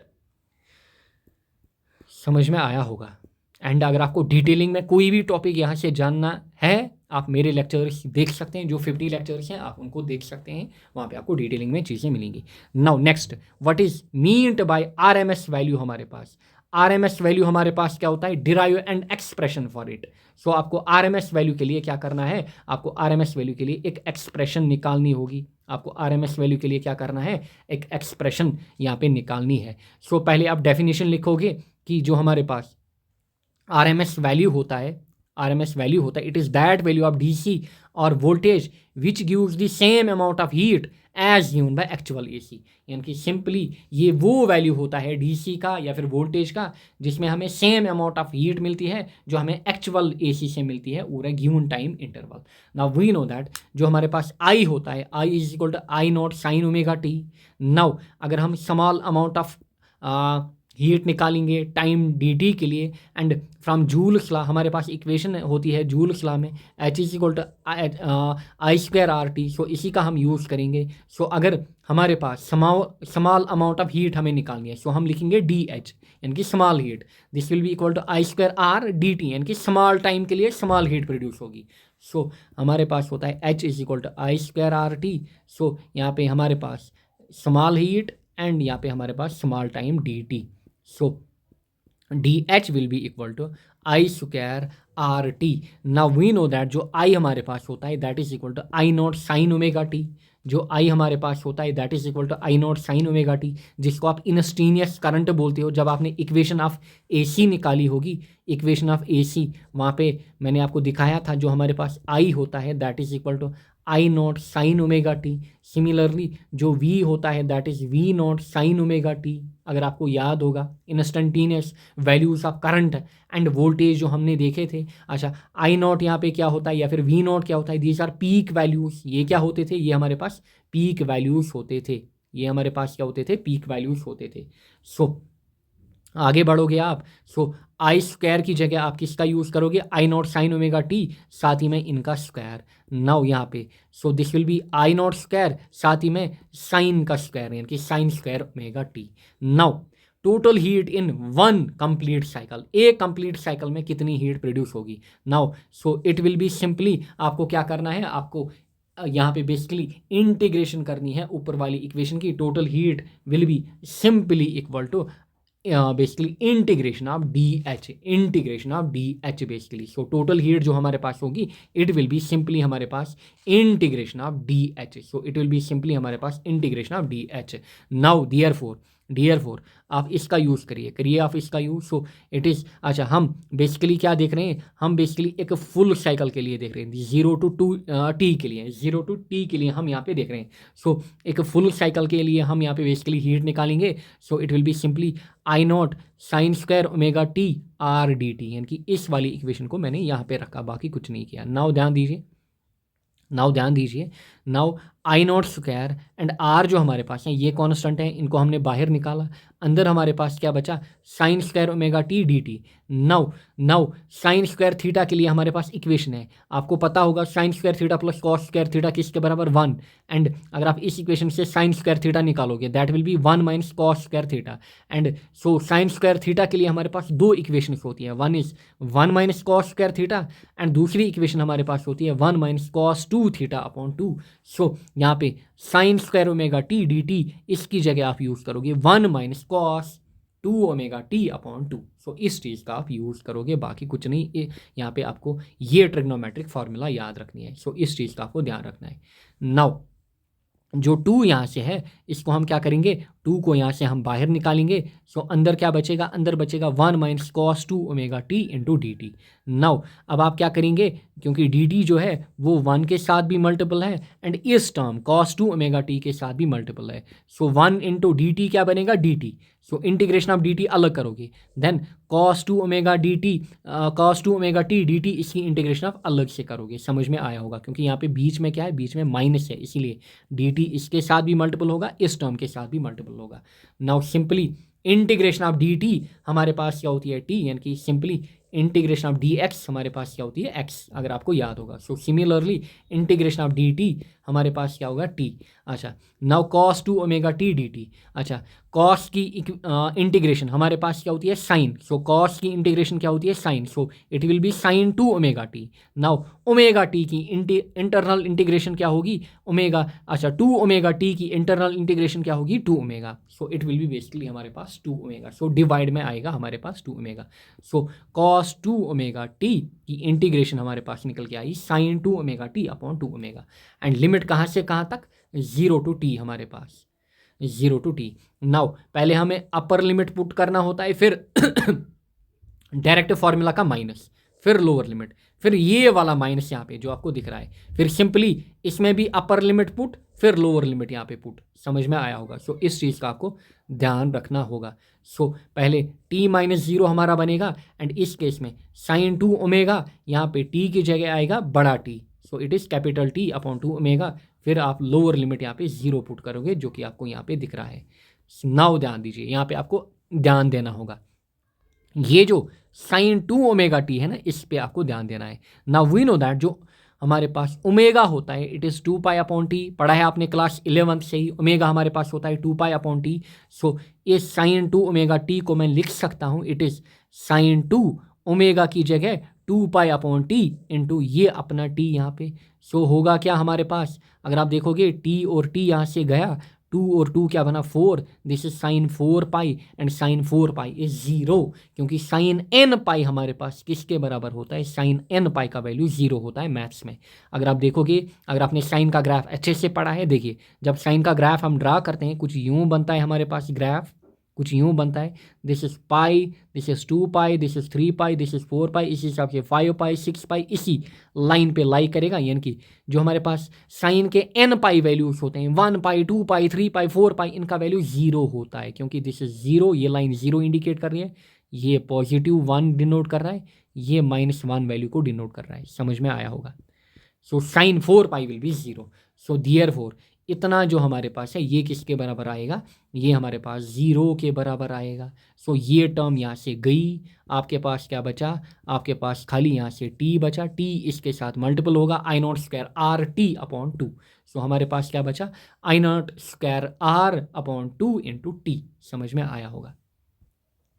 Now according to definition, जो हमारे पास डेफिनेशन है, जो हमारे पास डेफिनेशन है किसकी, यहाँ पे हमारे पास RMS वैल्यू की, इनकी it is that value of DC या फिर वोल्टेज जो कि हमें क्या देगा, same amount of heat as given by actual AC for same interval of time. So HDC हम निकालेंगे, it will be simply I square R T, and but जो I यहाँ पे होगा दैट विल बी IRMS, जो यहाँ पे I होगा that will B IRMS, and जो T यहाँ पे होगा इट विल बी बेसिकली यहाँ पे टोटल टाइम, क्योंकि पूरे साइकिल पे हमें देखना है। सो इट इज़ कैपिटल T। सो ये हमारे पास इक्वेशन 1 निकल के आई, ये हमारे पास equation 1, this is equation 2। So equation 1 and 2 को क्या करोगे आप, इस इक्वेशन एंड इस इक्वेशन को आप इक्वेट करोगे। सो सिंपली यहाँ पे आप IRMS का वैल्यू निकालोगे। सो IRMS इंटू RMS का square into RT will be equal to I not square RT upon 2। सो होगा क्या, RT और RT यहाँ से गया, आपके पास क्या बचा, IRMS square is equal to I not square upon 2। So ये हमारे पास इक्वेशन बची, एंड IRMS जब आप निकालोगे, सो यहाँ से क्या होगा, जब आप IRMS निकालोगे यहाँ पे रूट चढ़ेगा, 2 और रूट कैंसल, एंड यहाँ पे इसका रूट तो रहेगा, 2 का रूट रहेगा नीचे, ये स्क्वायर और रूट कैंसल यहाँ पे, एंड नीचे हमारे पास √2 ऑलरेडी रहेगा। सो ये हमारे पास IRMS की इक्वेशन आएगी। सो IRMS हमारे पास जो होगा that will be I not upon √2। Similarly अगर आप VRMS निकालना चाहोगे that will be V not upon √2, जो भी एग्जामिनर आपको दे। एंड इसका जो वैल्यू हमारे पास होता है इट इज़ बेसिकली, जब आप 1/√2 का वैल्यू यहाँ पे डालोगे, 1/√2 आप ऐसे भी लिखोगे ना, आप इसको ऐसे भी लिख सकते हो, 1/√2 इंटू आई नॉट। 1/√2 हमारे पास होता है 0.707, इसका वैल्यू 1/√2 का, या फिर अगर आप परसेंटेज में कन्वर्ट करना चाहो 100 मल्टीप्लाई करो, this will come out to be 70.7% I naught. So समझ में आया होगा। सो इसको आप सिंपली यहाँ पे 1/√2 इंटू आई नॉट भी लिख सकते हो, फिर 1/√2 का वैल्यू इतना हमारे पास बन जाता है, बाकी कुछ नहीं। सो ये हमारे पास इक्वेशन बनी। नाउ एक और चीज़ हमारे पास है फॉर्म फैक्टर। फॉर्म फैक्टर हमारे पास क्या होता है, it is the ratio of IRMS upon I average. अगर आपको याद होगा, जो आई एवरेज आपके पास होता था, आई एवरेज अगर आपको याद होगा, आई एवरेज जब आप मीन वैल्यू ऑफ करंट या फिर एवरेज वैल्यू, वो हमारे पास निकल के आता था 2 upon pi into I not, and उसका वैल्यू हमारे पास कितना होता था 0.637। सो ये आपको यहाँ पे डिवाइड करना है, सो आपका फॉर्म फैक्टर निकलेगा। सो IRMS का वैल्यू ये डालोगे, नीचे डिवाइड में डालोगे आई एवरेज का वैल्यू, एंड इसका वैल्यू हमारे पास निकल के आता है 1.11, मे बी ऑब्जेक्टिव में पूछा जाए। नेक्स्ट इज यहाँ पे define impedance and calculate the impedance and phase angle of LCR circuit. 2 he question बचे हैं, अभी हो जाएंगे दोनों, फिर इसके बाद यहाँ पे करंट। हाँ हो गया, 2 ही क्वेश्चन बचे हैं। सो आई थिंक इसमें टोटल 8 और 9 क्वेश्चन हमारे टोटल थे जो आप करके जाओगे अपने एग्जाम में। हाँ 8 और 9 क्वेश्चन, हाँ 9 क्वेश्चन मैंने दिए आपको, यहीं से डेफिनेटली आपके क्वेश्चन बनेंगे।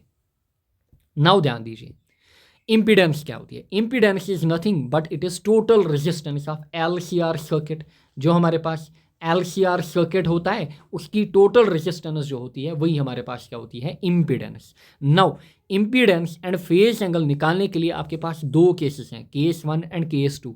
अब अगर एग्जामिनर ने क्या किया, एग्जामिनर ने आपको वहीं से केस दिया। फॉर एग्जांपल उसने आपको बोला define impedance, calculate impedance and phase angle of series LCR circuit when, अगर यही दिया होगा, when inductive reactance is greater than capacitive reactance, या फिर when capacitive reactance is greater than inductive reactance.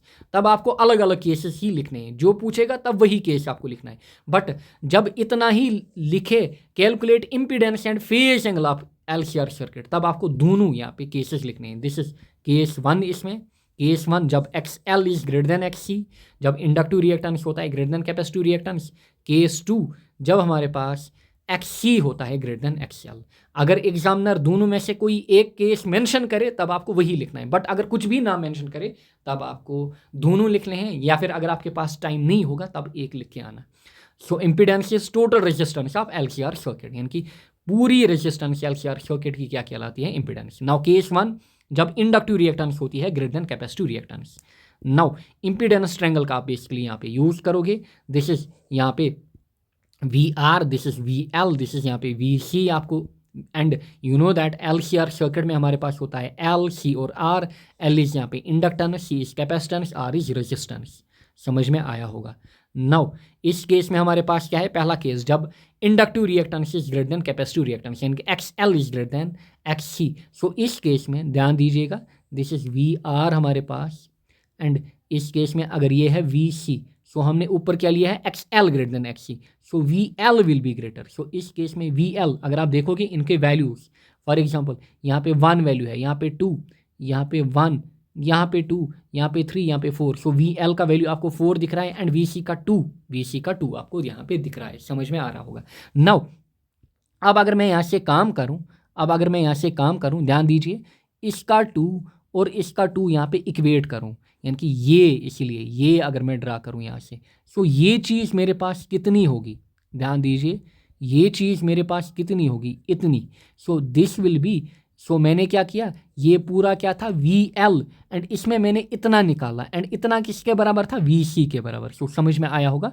सो इतना जो हमारे पास है, this is VL minus VC। समझ में आया होगा, क्योंकि जो इतना हमारे पास है वो इतना यहाँ से है VC। सो देयरफॉर ये जो इतना हमारे पास होगा, this will B VL minus VC। सो इसी चीज़ का आप खाली ध्यान रखिए, ये हमारे पास क्या होगा, VL माइनस VC। इसको मैं ऐसे ड्रा भी करूँगा, इतना हमारे पास होगा VL माइनस VC पहले केस में। नाउ दूसरे केस में अगर आप देखोगे, उसमें XC will be greater then XL।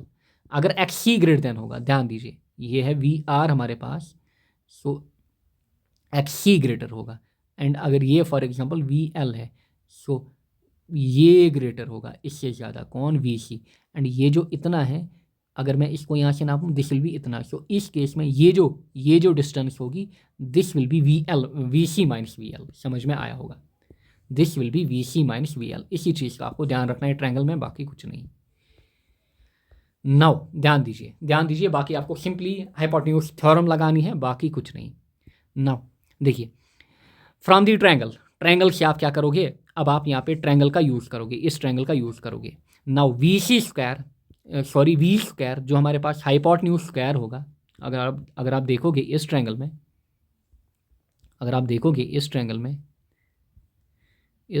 Wait a second,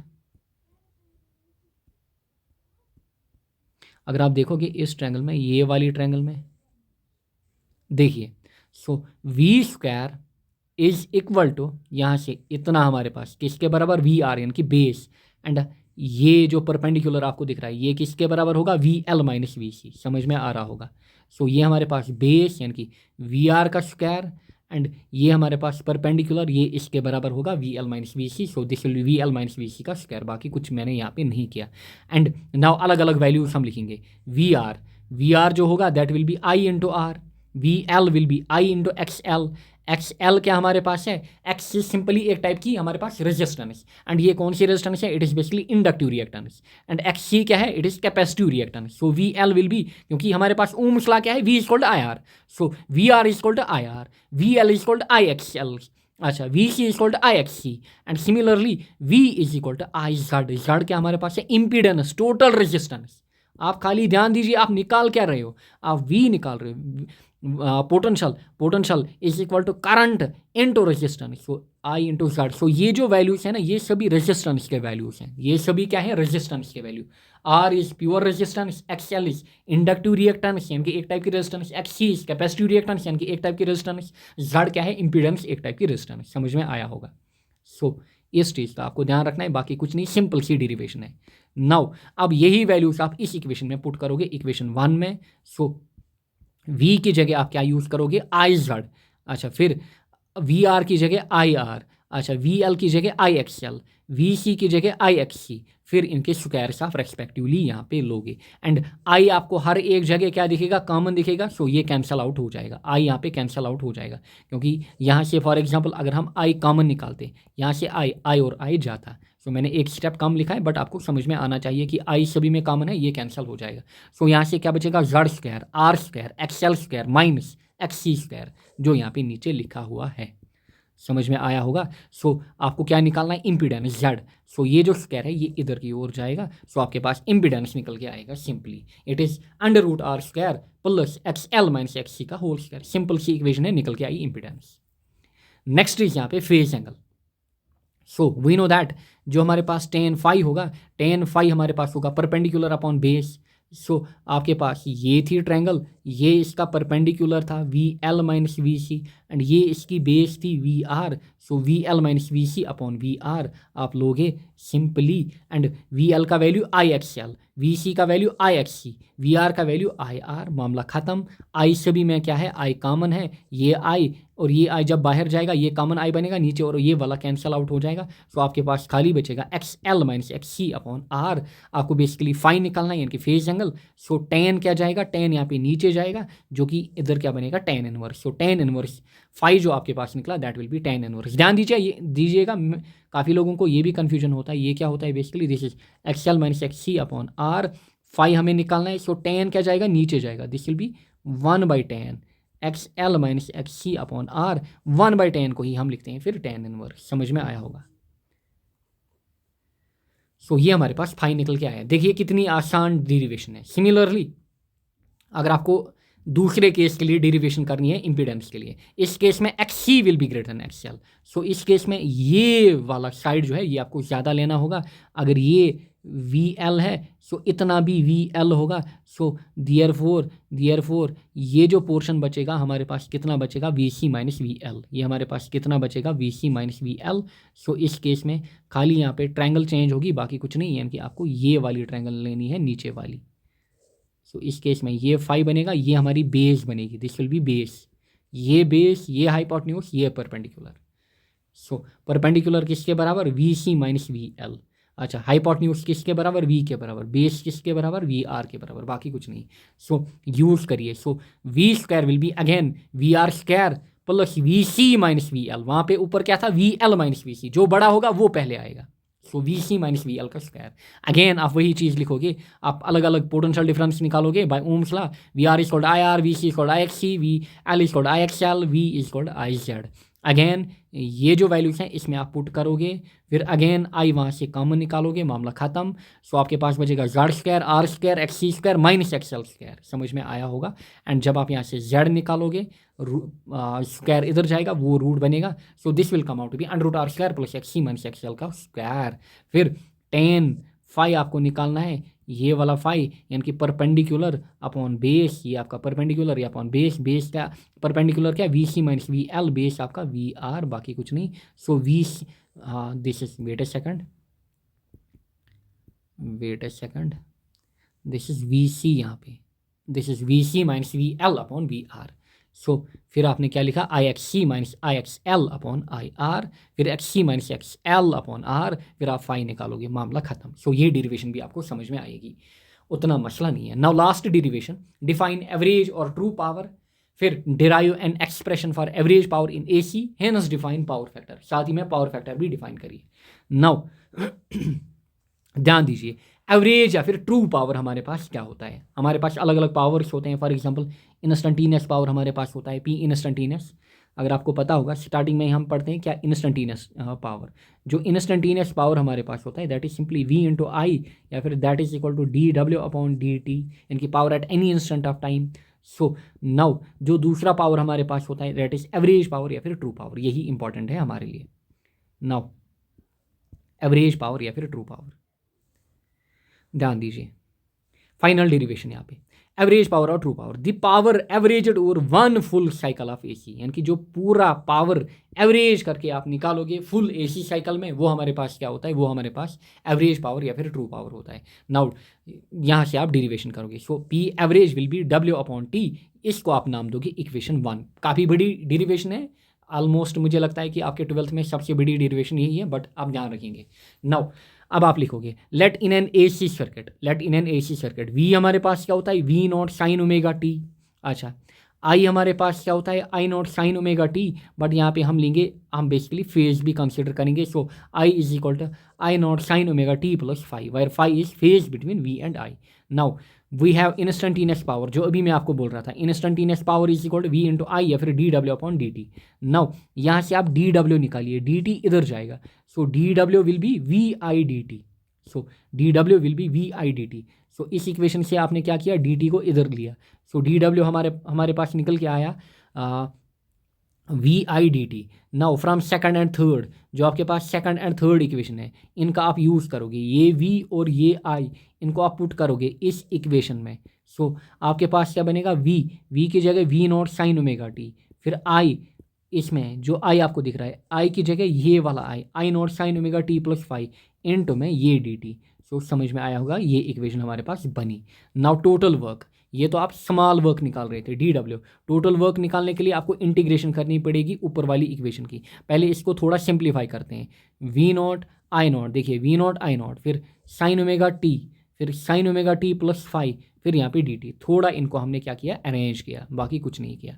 now V not I not हमारे पास है कॉन्स्टेंट, अंदर हमारे पास क्या बचा, sine omega T into sine omega T plus five D T.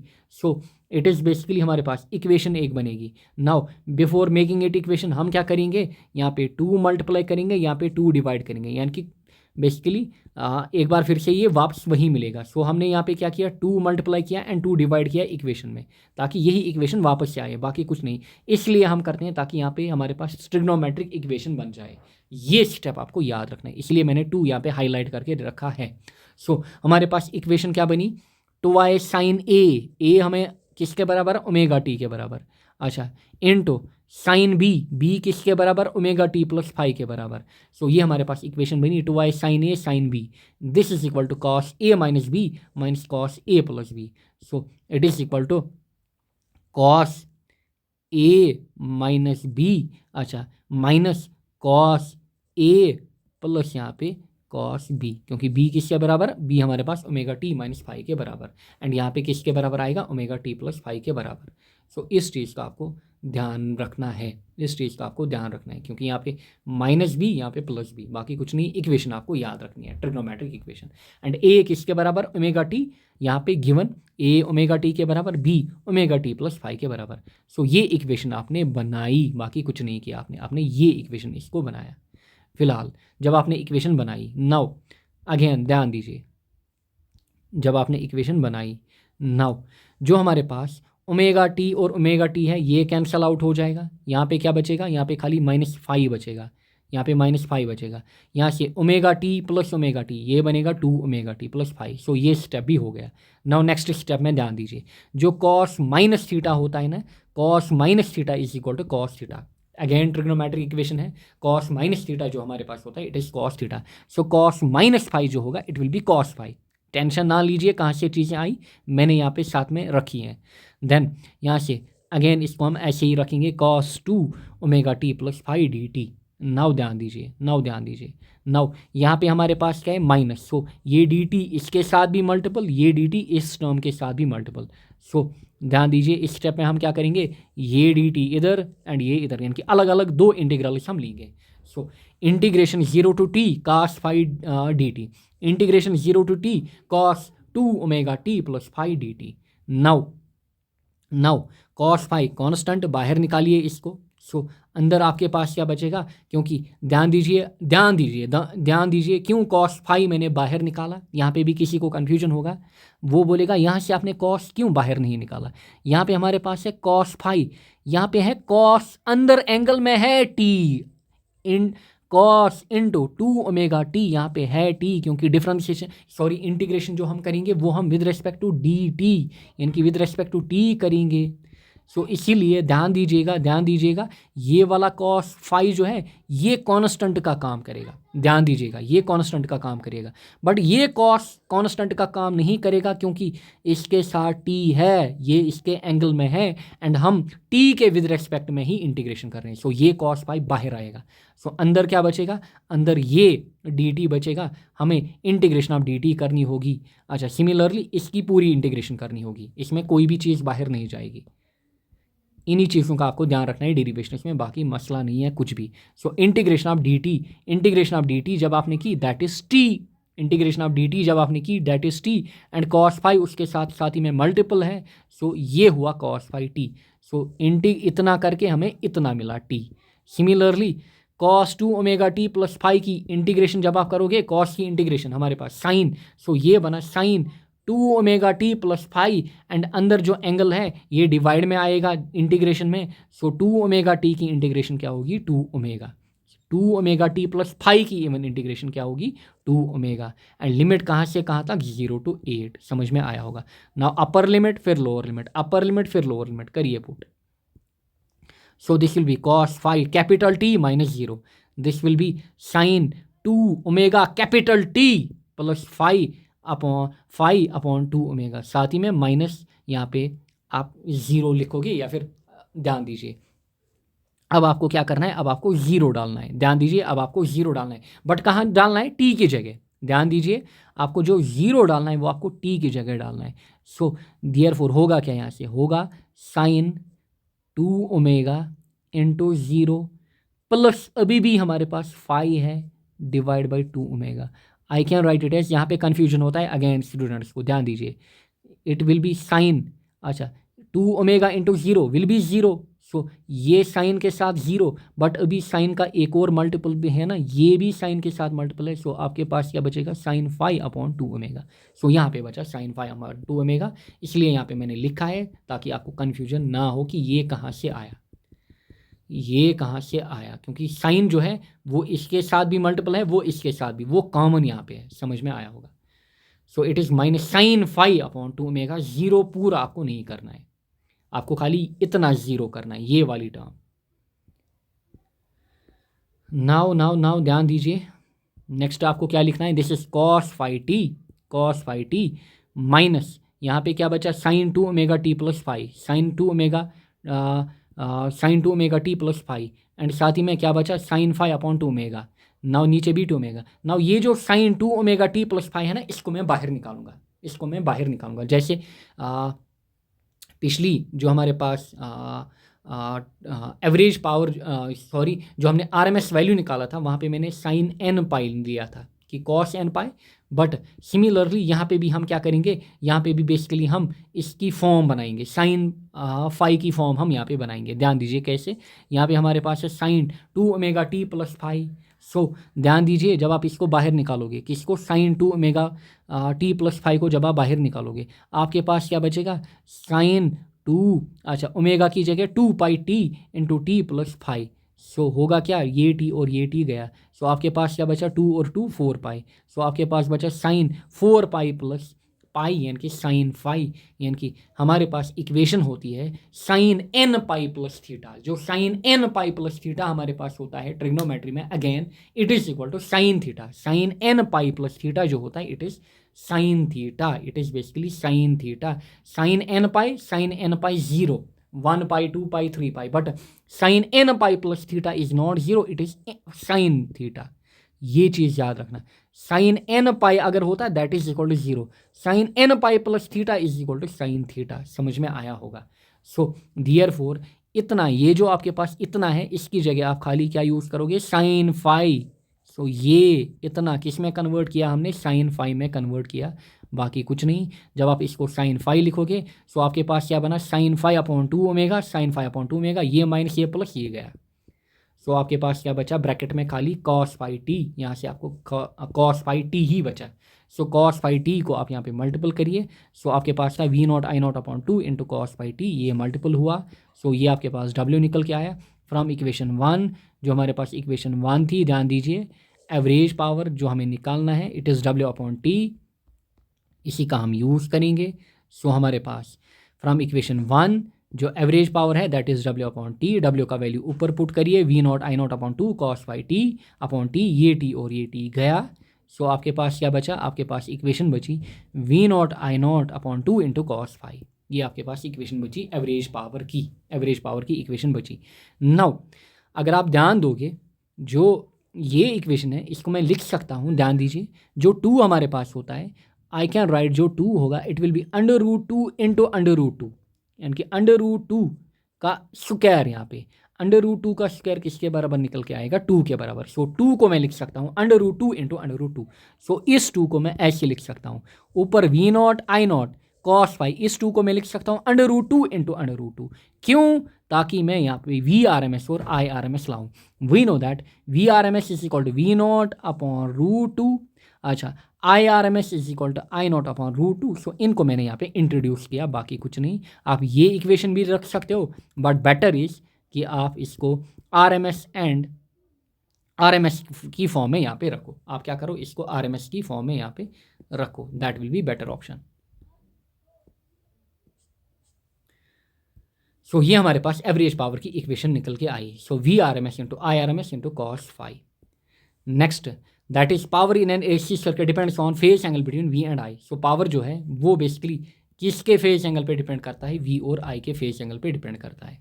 Next, अगर प्योर रेजिस्टिव सर्किट हुआ, प्योर रेजिस्टिव सर्किट में फाई हमारे पास होता है 0, अगर फाई 0 कॉस 0 कितना होता है, कॉस 0 1 होता है। सो ऊपर वाली इक्वेशन में यहाँ पे 1 मल्टीपल होगा।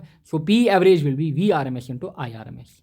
नाउ प्योर कैपेसिटिव सर्किट में फाई जो होता है दैट इज 90 डिग्री, यानी कि pi by 2, and cos 90 is 0। सो ये पूरी इक्वेशन क्या हो जाएगी, ये पूरी इक्वेशन 0 हो जाएगी। सिमिलरली प्योर इंडक्टिव सर्किट में phi is equal to minus pi by 2, so again this will be equal to cos minus pi by 2 is 0। अगर ये 0 सो पूरा एवरेज पावर 0। देयरफॉर यहाँ पे आपको क्लियरली दिख रहा है कि जो एवरेज पावर हमारे पास है वो खाली प्योर रेजिस्टिव सर्किट में निकलता है, कैपेसिटिव में 0, इंडक्टिव में 0। सो इन दोनों में 0 खाली आपके पास किस में निकला, प्योर रेजिस्टिव सर्किट में निकला। सो यहाँ पे आप लिखोगे very important objective, in an AC circuit power is only consumed by resistance. जो प्योर रेजिस्टेंस होती है वही पावर को क्या करती है, कंज्यूम करती है।